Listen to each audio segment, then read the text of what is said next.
CMO के अधिकारी। इसके अलावा जो अपनी सीएमआर में चीफ मिनिस्टर रेजिडेंस में सबसे प्रमुख और मुख्य अधिकारी हैं सीनियर आईएएस योगेश श्रीवास्तव जी हैं।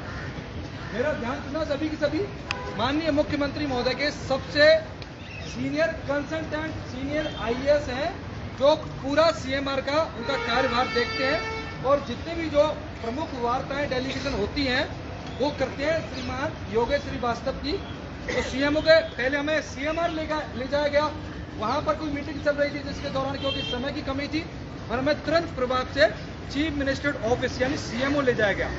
सीएमओ में भी कोई बहुत महत्वपूर्ण मीटिंग चलती है क्योंकि वो सीएमआर में मीटिंग चल रही थी, तीनों अधिकारी उस मीटिंग में थे। तो इस दौरान वार्ता ये हुई कि आपके विभाग के जो अधिकारी हैं उनसे मिलवा दें क्या। भाई इस स्थिति में जब सारे सीएम के जो प्रोटोकॉल के जितने भी अधिकारी हैं वो सारे मुख्यमंत्री जी की मीटिंग में अभी मुख्यमंत्री जी मीटिंग ले रहे हैं और अभी वर्तमान मीटिंग चल रही है, उनसे मिलवा दें क्या। हेमंत जी यहाँ खड़े हुए हैं और आपके प्रतिनिधि मंडल भी खड़े हुए हैं। उन्होंने यही सवाल पूछा था क्या आपके गायत्री राठौर से मिलवा दें अंदर। मैंने कि हमको गायत्री मैडम से अभी वर्तमान हालातों में तो नहीं मिलना है, वैसे वो हमारी अधिकारी हैं सम्मानीय है, 1000 बार उनसे मिलेंगे, लेकिन आज हमें सीएम के किसी प्रतिनिधि से मिलना है क्योंकि हमारी बात सीएम तक पहुंचना जरूरी है। यह हमारी बात चिकित्सा मंत्री डायरेक्ट सुनते, तो चिकित्सा मंत्री की अनुपस्थिति में कम से कम आप इतना तो करवाइए। इतने सारे लोग आए हुए हैं, स्वास्थ्य भवन पर बैठे हुए हैं, तो सीएम के प्रतिनिधि से मिलवाइए। तब ये बात हमारी यहाँ हो रही थी सेक्रेटरीट में। देन इन सारी बातों को लेते हुए उन्होंने अखिल अरोड़ा जी से टाइम लेने का प्रयास किया। अखिल अरोड़ा जी के पीए से बात भी की। अखिल अरोड़ा जी अभी स्वयं सीएम साहब के साथ हैं और उनकी मीटिंग कर रही है। तो मैंने कहा, फिर उन्होंने कहा कि इस स्थिति में आप सीएस से मिल लो। मैंने कहा हम सीएस से भी नहीं मिलेंगे, सीएस से भी नहीं मिलेंगे। हमारे अधिकारी से जो जॉइंट सेक्रेटरी है निदेशक है उनसे हम मिल चुके हैं और मैडम से हम मिलते ही रहते हैं, वो कोई बात नहीं। आज हमें कोई विशेष आदमी से मिलना है। तो हमारे लोकेट पर हेमंत जी ने फिर विशेष रूप से चीफ मिनिस्टर रेजिडेंसी में उनके रेजिडेंसी में बात की और वहां पर उनके जो सबसे विश्वसनीय और प्रमुख जनप्रतिनिधि को जो देख रहे हैं अभी, जैसे कई जिलों से जो विधायक भी आते हैं, मंत्री भी आते हैं, कई बार सीएम साहब नहीं मिल पाते हैं, तो पूरा कार्यभार डेलीगेशन वही देखते हैं। श्रीमान योगेश श्रीवास्तव जी हैं सीएम साहब के यहाँ, उनसे हमारी सार्थक वार्ता 6 सदस्यों की सबके बीच में हुई है। खुद हेमंत जी भी स्वयं मौजूद थे। अब जो वार्ता हमारी वहाँ हुई है सीएमआर में हुई है, विशेष रूम में बिठाकर हुई है और तरीके से हुई है।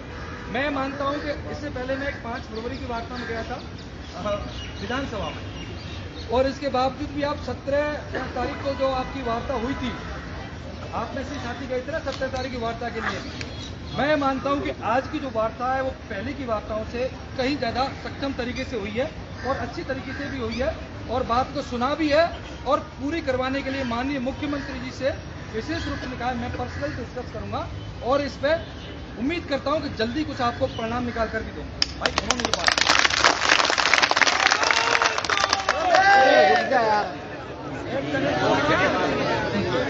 तो मेरी बात समझने की कोशिश करना।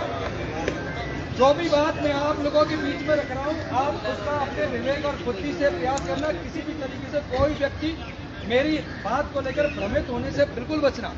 किसी प्रकार से अगर आपको किसी को भी लगे कि नहीं ये कुछ बड़ा चढ़ा कर बोल रहे हैं या कुछ झूठ बोल रहे हैं या आपके हित की बात नहीं कर रहे हैं, तो यही कहना, कल किसी और के साथ जाके वहां पर मत करना। किसी भी तरीके से जो भी बात है आपके किसी भी नेतृत्वकर्ता पर आप आंचड़ मत लगाना या आपके जो 6 साथी गए हैं उन पर किसी तरह का आरोप मत लगाना। कल जाके कोई दोगली बात नहीं होनी चाहिए। जो बात है पूरी ईमानदारी से आपके बीच में रख रहा हूँ, डिस्कस आप कर लेना कि सार्थक रही है या नहीं रही है, पॉजिटिव रही है या नहीं रही है। मेरी नज़र में वो मैं बता रहा हूँ, आपकी नज़र में वो आप डिसाइड करेंगे, ठीक है। तो आप पहले ध्यानपूर्वक सुनिएगा। उन्होंने ज्ञापन लेने के बाद हम 6 सदस्य सारे बैठे हुए थे। उन्होंने पूछा कि मामला क्या है, तो मेरे द्वारा ही कहा गया था कि मामला सर कुछ नहीं है, मामला पहले से ही बना हुआ है।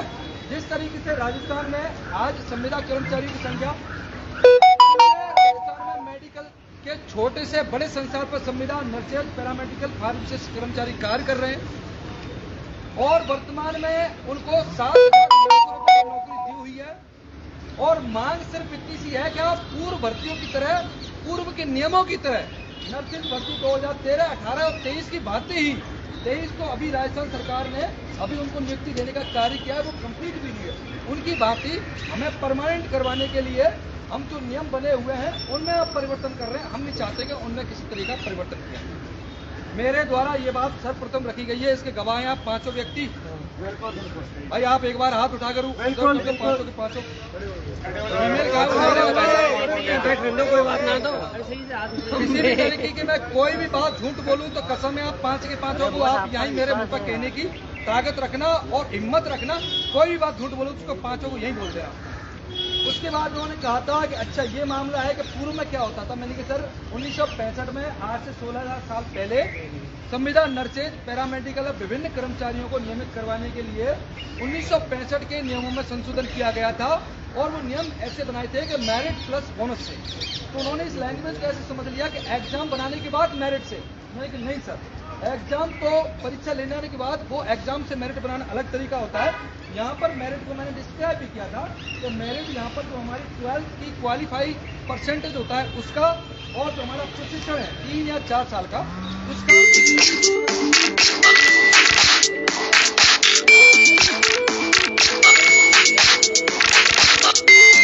तरीके से एक्सप्लेन किया था। हाँ बिल्कुल। एक्सप्लेन करने के बाद उन्होंने समझा, फिर उन्होंने अपनी तरफ से बात की कि ठीक है मेरे बात समझ में आ गई है। फिर मेरे द्वारा ये कहा कि सर बिल्कुल आपने इसको मौखिक रूप से समझा भी है, लेकिन मैं आपसे हाथ जोड़कर इतनी विनती करना चाहता हूँ कि ये बात आज पहली बार नहीं कही जा रही है। ये बात राजस्थान सरकार के माननीय मुख्यमंत्री जी को डायरेक्ट जनप्रतिनिधियों के माध्यम से, ज्ञापन के माध्यम से और कई बार उन तक पहुंचा चुके हैं, लेकिन किसी तरीके से हमारी सुनवाई नहीं हो रही है। आप मान के चलो भाजपा सरकार के कितने जनप्रतिनिधि हैं, उनके माध्यम से भी हम उनके जनप्रतिनिधि की पूरी शीट बनाकर उनको पेश कर चुके हैं। लगभग 125 लोगों की सीट बनाकर उनकी डिजाइन बनाकर उनको दे चुके हैं। तो ये बात उनके पास पहले से ही है, लेकिन फिर भी हमारे विभाग के जो अधिकारी हैं हमारे कार्य का समाधान करने के बजाय लगातार नियमों में संशोधन कराने की फाइल चला रहे हैं। और मैंने ज्ञापन को उठाकर वो आपका पत्र जो लगा हुआ था 30/3/2026 का उसको भी दिखाया और अखबार की न्यूज़ को भी दिखाया उनके सामने। मैंने कहा सर ये बहुत गंभीर विषय है। आज ये लोग यहाँ पर एकत्रित इतने हुए हैं, इससे पहले भी कई बार धरनों के माध्यम में 5-5 हज़ार लोग एकत्रित हो रहे हैं। 2 साल से लगातार ज्ञापन दे रहे हैं। तो हमारा जो दर्द है वो मैं आपके सामने रो के नहीं बता पा रहा। मतलब मेरा जो दर्द है वो आपके सामने आंसुओं में नहीं ला पा रहा। बाकी आप ये समझिए कि सब लोग इतने व्यथित हैं कि आज स्थिति ऐसी है कि सब लोग इतने ज़्यादा व्यथित है कि आप उनकी परेशानी का अंदाजा तक नहीं लगा सकते। इस तरीके की बात होने के बाद वो भी थोड़ा सा गंभीर हुए। फिर उन्होंने मुझे बताया कि आपका एड्रेस क्या है। मैंने कहा मेरा धौलपुर है। तो उन्होंने कहा कि मेरा भी मूल स्थान धौलपुर है, वो भी धौलपुर के ही रहने वाले। मुझे उन्होंने बाद में बताया कि मैं भी धौलपुर से हूँ। मैंने कहा सर, फिर उन्होंने पर्सनली सबसे उनका इंट्रोडक्शन भी जाना कि आप कहाँ से हैं। कोई जोधपुर से है, कोई बाड़मेर से है, कोई सीकर से है, सबके बारे में पूछा। सबसे पूछने के बाद पूरे मैटर को नोटेट भी किया हमारे सामने। दैन वो कह सकते थे। मैंने कहा सर देखो आपने नोटेट कर लिया और वहाँ पे लोग बैठे, मैं जाकर उनके बीच में कहूँगा अगर इसका परिणाम मान लो 10 दिन में, 15 दिन में या 25 दिन में नहीं निकलता है और इसका विपरीत परिणाम जो चल रहा है वो अंजाम तक पहुँचता है, तो कहीं ना कहीं नर्सेज और जो भी कर्मचारी यहाँ पर बैठे जो पैरामेडिकल जितने भी थान के साथ हैं उनके लिए एक बहुत गंभीर स्थिति बन जाएगी। और उन पर सिर्फ और सिर्फ या तो वो कोई बहुत बड़ा कदम उठाएंगे। मतलब बहुत बड़ा कदम आज स्वास्थ्य भवन का 1 घंटे गेट बंद किया है। हो सकता है भविष्य में स्वास्थ्य भवन की बिल्डिंग को चढ़कर ऊपर से भी कूद सकते हैं। ये राजस्थान में जितनी जो पानी की टंकियाँ बन रही हैं उनको भी चढ़ सकते हैं। और कोई उग्र आंदोलन हो सकता है तो क्यों ना इसका समाधान कर लिया जाए। और कोई विशेष नहीं मांगा जा रहा है।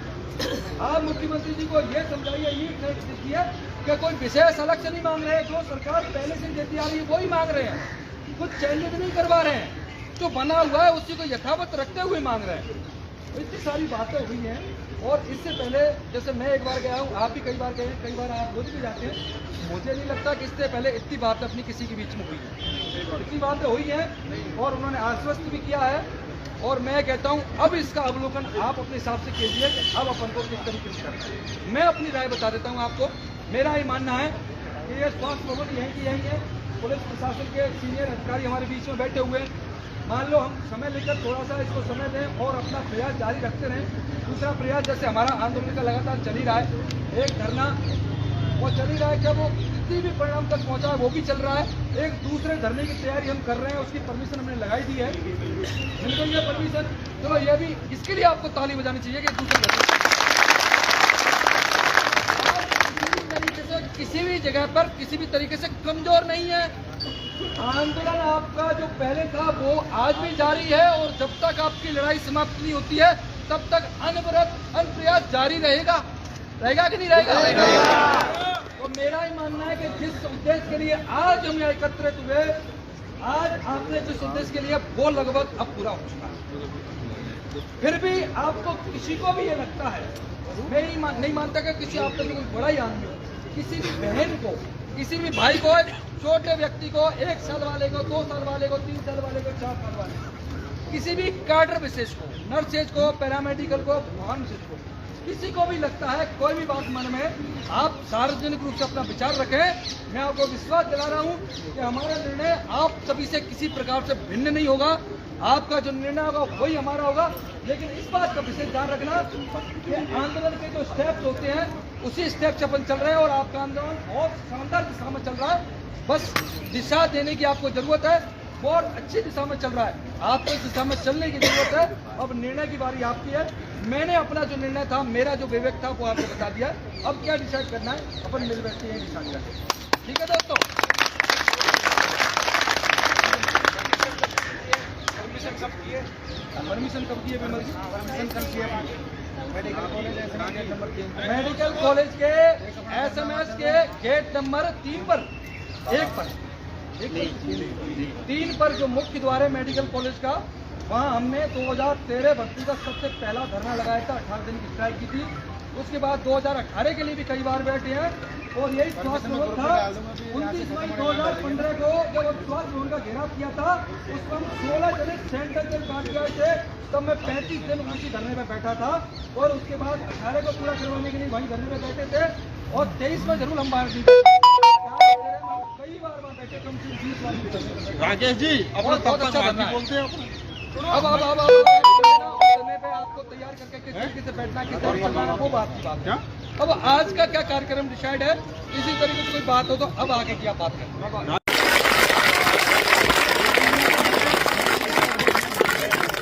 सरकार को झुकना पड़ेगा, आधार पर झुकना पड़ेगा।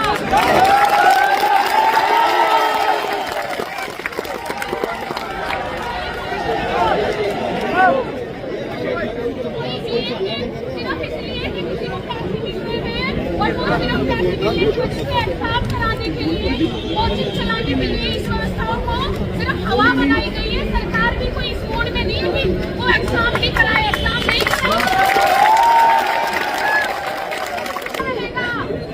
ये किसी बाबू की कारस्तानी है कि 1965 और आपको दिन पर भी ना खानोगे।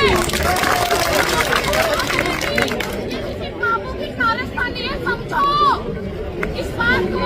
कोई भी आज तक 2000 में, 4 में, 2008 में, मैं 8 में लगी, 2012, 2014, 2017, फिर 22 में, 26 हमेशा हर बैच करवाने को है और उसकी रीजन है ये सारी हमारी मुक्ति है, भाई सीरीज है, जो भी है सचिव है, ऐसे वो सकते हैं। तो आप इस संघर्ष को जारी रखो। बस सरकार से ये हमें लेना है कि आप हमें सिर्फ कंसिडर कीजिए, चाहे आप एग्जाम करिए। हमारा बहुत अभी हम सर से मिले महिलाओं के माध्यम से, तो सर ने पहले तो बोला कि मैं मिलूंगा ही नहीं। फिर उसके बाद हमने जो बात करी, बहुत कुछ महिलाओं ने अड़ गई, बैठ गई वहाँ। तब सर ने बोला कि 2 महिलाएं आ जाओ, तो हमने कहा नहीं, ये वही बैठ गई, आपकी सारी बहनें हैं ना, ये बहुत योद्धा है, इनको आगे रखो, आपका उद्धार हो जाएगा।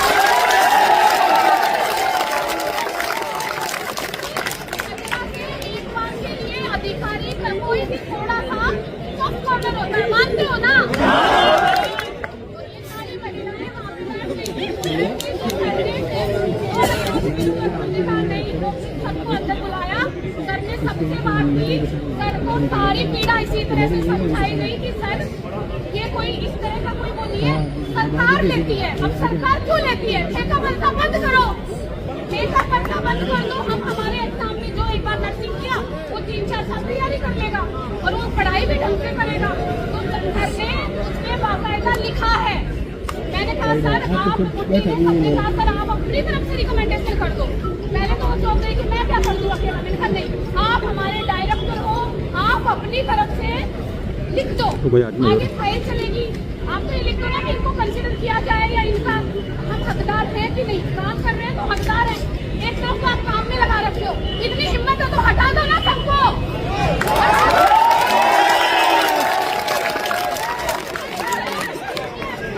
आप आंचन मत लगाना, या आपके जो 6 साथी गए हैं उन पर किसी तरह का आरोप मत लगाना।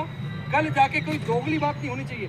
जो बात है पूरी ईमानदारी से आपके बीच में रख रहा हूँ, डिस्कस आप कर लेना कि सार्थक रही है या नहीं रही है, पॉजिटिव रही है या नहीं रही है। मेरी नज़र में वो मैं बता रहा हूँ, आपकी नज़र में वो आप डिसाइड करेंगे, ठीक है। तो आप पहले ध्यानपूर्वक सुनिएगा। उन्होंने ज्ञापन लेने के बाद हम 6 सदस्य सारे बैठे हुए थे। उन्होंने पूछा कि मामला क्या है, तो मेरे द्वारा ही कहा गया था कि मामला सर कुछ नहीं है, मामला पहले से ही बना हुआ है। जिस तरीके से राजस्थान में आज संविदा कर्मचारियों की संख्या पूरे राजस्थान में मेडिकल के छोटे से बड़े संस्थान पर संविदा, नर्सेज, पैरामेडिकल, फार्मासिस्ट कर्मचारी कार्य कर रहे हैं और वर्तमान में उनको 7,900 रुपये पर नौकरी दी हुई है। और मांग सिर्फ इतनी सी है कि आप पूर्व भर्तियों की तरह, पूर्व के नियमों की तरह नर्सेज भर्ती 2013, 18 और 23 की भांति ही 23 तो अभी राजस्थान सरकार ने अभी उनको नियुक्ति देने का कार्य किया है, वो कंप्लीट भी नहीं है। उनकी भांति हमें परमानेंट करवाने के लिए हम जो नियम बने हुए हैं उनमें आप परिवर्तन कर रहे हैं। हम नहीं चाहते कि उनमें किसी तरीके का परिवर्तन किया जाए। मेरे द्वारा ये बात सर्वप्रथम रखी गई है, इसके गवाह हैं आप पांचों व्यक्ति।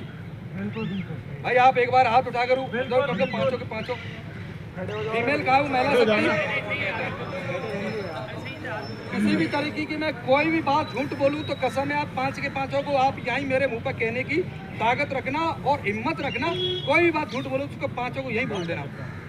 उसके बाद उन्होंने कहा था कि अच्छा ये मामला है कि पूर्व में क्या होता था। मैंने कहा सर 1965 में आज से 16,000 साल पहले संविदा, नर्सेज, पैरामेडिकल और विभिन्न कर्मचारियों को नियमित करवाने के लिए 1965 के नियमों में संशोधन किया गया था और वो नियम ऐसे बनाए थे कि मेरिट प्लस बोनस से।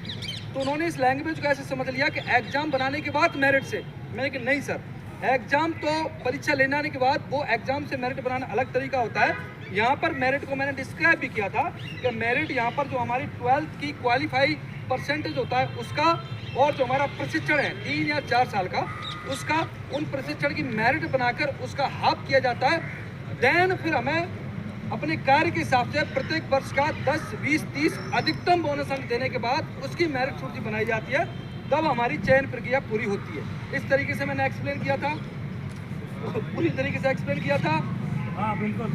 एक्सप्लेन करने के बाद उन्होंने समझा, फिर उन्होंने अपनी तरफ से बात कही कि ठीक है मेरे बात समझ में आ गई है। फिर मेरे द्वारा एक है कि सर बिल्कुल आपने इसको मौखिक रूप से समझा भी है, लेकिन मैं आपसे हाथ जोड़कर इतनी विनती करना चाहता हूँ कि ये बात आज पहली बार नहीं कही जा रही है। ये बात राजस्थान सरकार के माननीय मुख्यमंत्री जी को डायरेक्ट जनप्रतिनिधियों के माध्यम से, ज्ञापन के माध्यम से और कई बार उन तक पहुंचा चुके हैं, लेकिन किसी तरीके से हमारी सुनवाई नहीं हो रही है। आप मान के चलो भाजपा सरकार के कितने जनप्रतिनिधि हैं, उनके माध्यम से भी हम उनके जनप्रतिनिधियों की पूरी शीट बनाकर उनको पेश कर चुके हैं। लगभग 125 लोगों की सीट बनाकर उनकी डिजायर बनाकर उनको दे चुके हैं। तो ये बात उनके पास पहले से ही है, लेकिन फिर भी हमारे विभाग के जो अधिकारी हैं हमारे कार्य का समाधान करने की बजाय लगातार नियमों में संशोधन कराने की फाइल चला रहे हैं। और मैंने ज्ञापन को उठाकर वो आपका पत्र जो लगा हुआ था 30/3/2026 का, उसको भी दिखाया और अखबार की न्यूज़ को भी दिखाया उनके सामने। मैंने कहा सर ये बहुत गंभीर विषय है। आज ये लोग यहाँ पर एकत्रित इतने हुए हैं, इससे पहले भी कई बार धरनों के माध्यम में 5-5 हज़ार लोग एकत्रित हो रहे हैं। 2 साल से लगातार ज्ञापन दे रहे हैं। तो हमारा जो दर्द है वो मैं आपके सामने रोके नहीं बता पा रहा, मतलब मेरा जो दर्द है वो आपके सामने आंसू में नहीं ला पा रहा। बाकी आप ये समझिए कि सब लोग इतने व्यथित हैं कि आज स्थिति ऐसी है कि सब लोग इतने ज़्यादा व्यथित हैं कि आप उनकी परेशानी का अंदाज़ा तक नहीं लगा सकते। इस तरीके की बात होने के बाद वो भी थोड़ा सा गंभीर हुए। फिर उन्होंने मुझे बताया कि आपका एड्रेस क्या है। मैंने कहा मेरा धौलपुर है। तो उन्होंने कहा कि मेरा भी मूल स्थान धौलपुर ही है, वो भी धौलपुर के ही रहने वाले। मुझे उन्होंने बाद में बताया कि मैं भी धौलपुर से हूँ। मैंने कहा सर, फिर उन्होंने पर्सनली सबसे उनका इंट्रोडक्शन भी जाना कि आप कहाँ से हैं, कोई जोधपुर से है, कोई बाड़मेर से है, कोई सीकर से है, सबके बारे में पूछा। सबसे पूछने के बाद पूरे मैटर को नोटेड भी किया हमारे सामने। देन वो कह सकते थे। मैंने कहा सर देखो आपने नोटेड कर लिया और वहाँ पे लोग बैठे, मैं जाके उनके बीच में कहूँगा अगर इसका परिणाम मान लो 10 दिन में, 15 दिन में या 25 दिन में नहीं निकलता है और इसका विपरीत परिणाम जो चल रहा है वो अंजाम तक पहुँचता है, तो कहीं ना कहीं नर्सेज और जो भी कर्मचारी यहाँ पर बैठे हुए पैरामेडिकल जितने भी फार्मासिस्ट आती हैं, उनके लिए एक बहुत गंभीर स्थिति बन जाएगी और उन पर सिर्फ और सिर्फ या तो वो कोई बहुत बड़ा कदम उठाएंगे, मतलब बहुत बड़ा कदम। आज स्वास्थ्य भवन का 1 घंटे गेट बंद किया है, हो सकता है भविष्य में स्वास्थ्य भवन की बिल्डिंग पर चढ़कर ऊपर से भी कूद सकते हैं, या राजस्थान में जितनी जो पानी की टंकियां बन रही हैं उन पर भी चढ़ सकते हैं, और कोई उग्र आंदोलन हो सकता है। तो क्यों ना इसका समाधान कर लिया जाए, और कोई विशेष नहीं मांगा जा रहा है। आप मुख्यमंत्री जी को ये समझाइए, ईट से दीजिए कि कोई विशेष अलग से नहीं मांग रहे हैं, जो सरकार पहले से ही देती आ रही है वही मांग रहे हैं, कुछ चेंजेस नहीं करवा रहे हैं, जो बना हुआ है उसी को यथावत रखते हुए मांग रहे हैं। तो इतनी सारी बातें हुई हैं, और इससे पहले जैसे मैं एक बार गया हूँ, आप भी कई बार गए हैं, कई बार आप रोज भी जाते हैं, मुझे नहीं लगता कि इससे पहले इतनी बातें अपनी किसी के बीच में हुई है, नहीं इतनी बातें हुई हैं नहीं, और उन्होंने आश्वस्त भी किया है। और मैं कहता हूं अब इसका अवलोकन आप अपने हिसाब से कीजिए कि अब अपन को किस तरीके से करना है। मैं अपनी राय बता देता हूं आपको। मेरा ये मानना है कि यह स्वास्थ्य भवन यहीं की यहीं है, पुलिस प्रशासन के सीनियर अधिकारी हमारे बीच में बैठे हुए हैं। मान लो हम समय लेकर थोड़ा सा इसको समय दें और अपना प्रयास जारी रखते रहें। दूसरा प्रयास, जैसे हमारा आंदोलन का लगातार चल ही रहा है, एक धरना वो चल ही रहा है, क्या वो कितनी भी परिणाम तक पहुंचा है वो भी चल रहा है। एक दूसरे धरने की तैयारी हम कर रहे हैं, उसकी परमिशन हमने लगाई दी है, मिल गई है परमिशन। चलो यह भी, इसके लिए आपको ताली बजानी चाहिए कि दूसरे आप किसी भी तरीके से किसी भी जगह पर किसी भी तरीके से कमजोर नहीं है। आंदोलन आपका जो पहले था वो आज भी जारी है, और जब तक आपकी लड़ाई समाप्त नहीं होती है तब तक अनवरत अनप्रयास जारी रहेगा कि नहीं रहेगा? तो मेरा ही मानना है कि जिस उद्देश्य के लिए आज हम यहाँ एकत्रित हुए, आज आपने जिस उद्देश्य के लिए, वो लगभग अब पूरा हो चुका है। फिर भी आपको किसी को भी ये लगता है, मैं नहीं मानता कि किसी आपने जो कोई बड़ा ही आदमी हो, किसी भी बहन को, किसी भी भाई को, एक छोटे व्यक्ति को, 1 साल वाले को, 2 साल वाले को, 3 साल वाले को, 4 साल वाले को, किसी भी कैडर विशेष को, नर्सेज को, पैरामेडिकल को, फार्मासिस्ट को, किसी को भी लगता है कोई भी बात मन में, आप सार्वजनिक रूप से अपना विचार रखें। मैं आपको विश्वास दिला रहा हूं,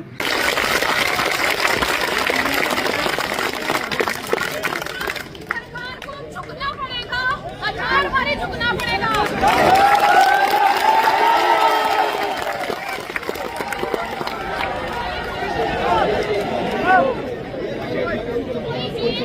सिर्फ इसलिए कि किसी को पैसे मिलते हैं, और वो सिर्फ पैसे मिलने की वजह से एहसास कराने के लिए, कोचिंग चलाने के लिए इस व्यवस्थाओं को सिर्फ हवा बनाई गई है। सरकार भी कोई इस मोड में नहीं होगी, वो एग्जाम नहीं कराए, एग्जाम नहीं कराएगा।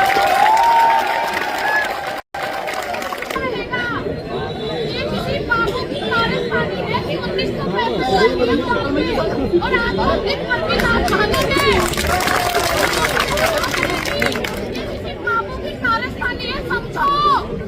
इस बात को कोई भी आज तक 2000 में, 4 में, 2008 में, मैं 8 में लगी, 2012, 2016, 2017, फिर 22, 23, 26 हमेशा हर बैच करवाने हुआ है। और उसकी रीजन है, हमारी मुद्दी है, भाई सीरीज है, जो भी है चीज है, जैसे वो शब्द है। तो आप इस संघर्ष को जारी रखो। बस सरकार से ये हमें लेना है कि आप हमें सिर्फ कंसिडर कीजिए, चाहे आप अभी हम सर से मिले महिलाओं के माध्यम से, तो सर ने पहले तो बोला कि मैं मिलूंगा ही नहीं, फिर उसके बाद हमने जो बात करी, बहुत तीनों महिलाओं ने अड़ गई, बैठ गई वहाँ, तब सर ने बोला कि 2 महिलाएं आ जाओ। तो हमने कहा नहीं, ये बड़ी बैठ गई, आपकी सारी बहनें हैं ना, ये बहुत योद्धा है, इनको आगे रखो, आपका उद्धार हो जाएगा।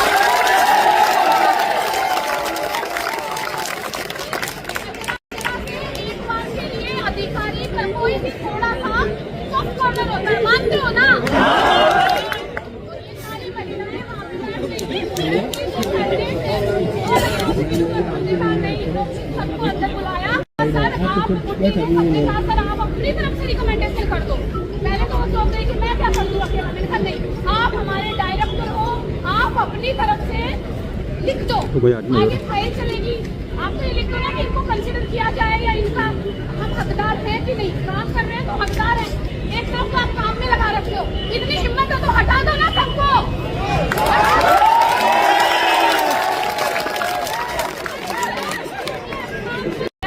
सर ने